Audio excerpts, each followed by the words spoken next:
காங்கிரஸ்காரங்களுக்கு பொதுவாக பார்த்தீங்க அப்படின்னோம்னா பொருளாதார கொள்கை கிடையாது, அரசியல் கொள்கை கிடையாது, பன்னாட்டு கொள்கை கிடையாது, கட்சி கொள்கை கிடையாது, ஒரு புடலங்க கொள்கை கிடையாது. தலைவர் 40 ஆண்டு கால கட்சியை இப்படி அசால்ட்டா சொல்றது கரெக்டா இருக்கான்னு நீங்க சொல்லுங்க.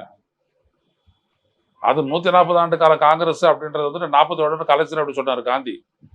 47க்கு பிற்பாடான காலகட்டத்தில் நேருவனுடைய அந்த 17 ஆண்டு காலத்தை தள்ளி விட்டுருங்க, 64 வரைக்கும் விட்டுருங்க. அப்புறம் இந்திரா காந்தியினுடைய காலகட்டத்தையும் வச்சுங்க, 1984 வரைக்கும், அதையும் இன்னொரு 20 வருஷம் அதையும் தள்ளி விட்டுருங்க.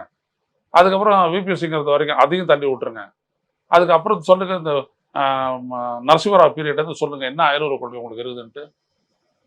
அன்னைக்கு இருந்த காங்கிரஸ் கட்சி இஸ்ரேலை எதிர்க்குது, இன்னைக்கு இருக்கிற காங்கிரஸ் கட்சி இஸ்ரேலை எதிர்க்குதா? இல்ல. இஸ்ரேல் தொடர்பான பாசிட்டிவா நடவடிக்கை முதல் எடுத்தது யார்? நரசிம்மராவ் தானே. அவர் காங்கிரஸ்காரர் தானே, காங்கிரஸ் பிரைம் மினிஸ்டர் தானே. அப்புறம் என்ன இருக்குது?